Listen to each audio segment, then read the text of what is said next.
উঠিমগে। এতিয়া চালিৰ ওপৰত উঠিম। এইটো চংগী বনাইছোঁ, এইটো দি মই উঠিম। এতিয়া লাহে লাহেকৈ উঠিম আৰু সদায় উঠি থাকোঁ। ছোৱালীজনীও মোৰ লগতে উঠিব, ভিডিঅ' বনাই আছে, গতিকে আপোনালোকে চাব পাৰিব। ইয়াতে উঠোঁতে বহুত কষ্ট হয়, তথাপিও মই পানী লৈ মাটি লৈ এইখিনি দিওঁতে মানে মোৰ এটা কৌতূহল, মানে বাগান এটা বনাম বুলি। তাৰ কাৰণে হ'ব পাৰে বাগানটো, নহ'বও পাৰে, মই কিন্তু চেষ্টা চলাইছোঁ। যাদৱ পায়েঙে যদি আমাৰ তেখেতে মাজুলীৰ পানীৰ মাজতে তেখেতে অপৰন্ত চেষ্টাৰে আজি তেখেতে যাদৱ পায়েং ভিডিঅ'টো আকৌ মই আৰম্ভ কৰিম। মই বগাই আকৌ টিঙৰ চালিৰ ওপৰত উঠিলোঁ। এইটো চংগ দিয়া আছে, এইটো মই বগাই উঠিছোঁ।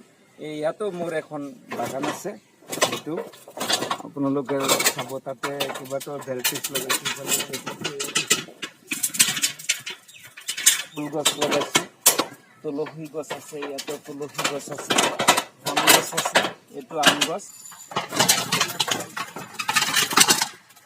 মৰিচ গছ, জলকীয়া গছ, চিমুৰ গছ, মই পিনাকল আনাৰস মই থৈ দিছোঁ। এইটো কাটি কেনে মই ৰিপৰ্টিং কৰি বনাম।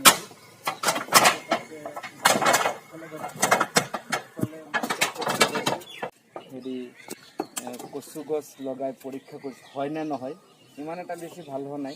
ইয়াতে জলকীয়া লগাইছোঁ, জলকীয়া 2-4টা হৈছে আৰু এতিয়া শেষৰ পিনে গ'ল আৰু এতিয়া আৰু নাই। মই 2টা আছিল, পকেটত ভৰালোঁ। ইফালে বেগুন এটা ভেৰাইটিছৰ মই লগাইছোঁ, তাতে অকণমান হৈছে, কিন্তু পৰিচৰ্যাটো এনেকুৱা হোৱা নাই। কেইদিনমান আগতে খৰাং গৈছে। এতিয়া মই এই টববিলাকৰ আকৌ বেলেগ ছিষ্টেমত মই লগাম, নতুনকৈ লগাইছোঁ, সেইকাৰণে বেছি এটা ভাল হোৱা নাই। মই নতুনকৈ বাগান কৰি আছোঁ, আজি 2 বছৰ হ'ল।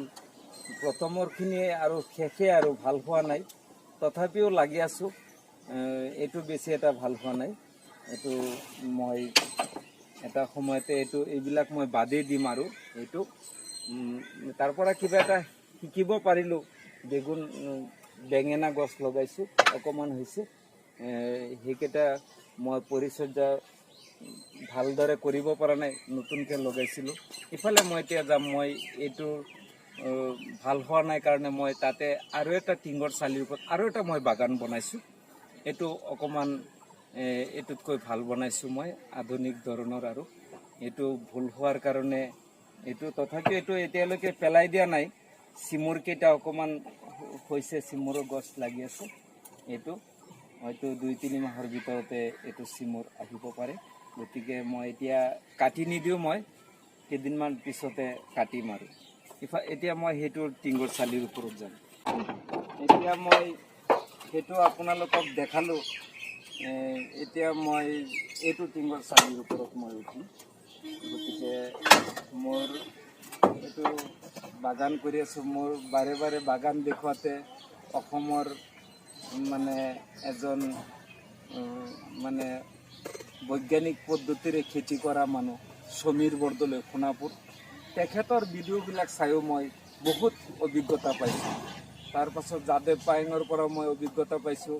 পশ্চিমবংগৰ কলিকতাৰ সমৰ গ্ৰীণ ফেন্সৰ পৰা মই অভিজ্ঞতা পাইছোঁ। বাংলাদেশৰ সখী চিৰাজ, তেখেতো পৃথিৱী বিভিন্ন প্ৰান্তৰকৈ গছ-গছনি মানে এইবিলাক ভিডিঅ' বনাইছে। এইবিলাক ভিডিঅ'ৰ পৰা মই বহুত অভিজ্ঞতা পালোঁ। গতিকে বাগানৰ প্ৰতি মোৰ এটা কৌতূহল। মই সৰুকৈ হ'লেও আজি নহয় কালি এটা বাগান মানে বনামেই। অকণমান দেৰি হ'ব পাৰে, মোৰতো ইমান মাটিও নাই, এপোৱা মাটি আছে, তাতে আকৌ বেলেগ ধৰণৰ গছ লগাইছে। এইটো মই ভাবিছোঁ মই এটা বাগান বনাম বুলি। গতিকে টিঙৰ চালিৰ ওপৰত সৰুকৈ এখন, এতিয়া মই টিঙৰ চালিৰ ওপৰত উঠিম, আপোনালোকক বিভিন্ন ধৰণৰ তাতে গছ-গছনি আছে। মই সৰুকৈ হ'লেও মই ব্যৱস্থা কৰিছোঁ, মই গছ-গছনি লগাইছোঁ। এতিয়া আপোনালোকক দেখুৱাব পাৰিম। মই উঠি আছোঁ।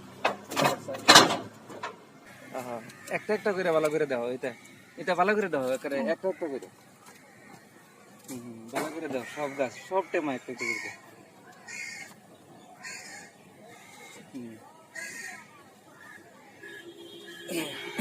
এটু হল লেবু গাছ, উপরের থেকে দেখো লেবু গাছ, তলে করে দেখো, তলে তলে লেবু গাছ, এটু লেবু গাছ। লেবুর ডাল কাটি মই ডাইরেক্ট লগাই দিছোঁ, কলম চলম কৰা নাই মই। এইটো মধুৰিআম,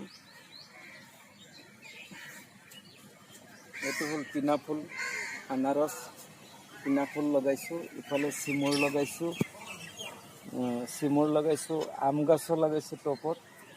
এইখিনিতো আছে চিমুৰ গছ লগাইছোঁ, আম গছ লগাইছোঁ, কোমোৰা গছ লগাইছোঁ, জলকীয়া গছ, কুঁহিয়াৰ গছ আছে, আগ, এইবিলাক মই লগাইছোঁ। ইফালেও পিনাপুল লগাইছোঁ, আনাৰস লগাইছোঁ। ইফালে মই হেৰি লগাইছোঁ, কুঁহিয়াৰ লগাইছোঁ। এইটো হ'ল আমাৰ হেৰি কই শাক, এইটো লগাইছোঁ। এইটো ইফালে চিমুৰ আছে, কোমোৰা আছে, ইফালে চিম গছ আছে, চিম গছ লগাইছোঁ মই টপৰ ভিতৰত, টপ হেৰি কৰি চিষ্টেম। এইটো হ'ল মধুৰিআম, ইফালে আছে কাৰকুল গছ, ইফালে কাৰকুল গছ আছে। দেখার একটা একটা করে সব টপ দেখো, কেইবাটাও গছ আছে। মই নতুনকৈ লগাইছোঁ, ইমান এটা হেৰি হোৱা নাই, বাগানটো ভাল হোৱা নাই। এইবিলাক এইটো লগাই দিওঁ। তথাপিও মই চেষ্টা কৰিছোঁ, বহুত গছ মৰি গ'ল মোৰ ভুলৰ কাৰণে।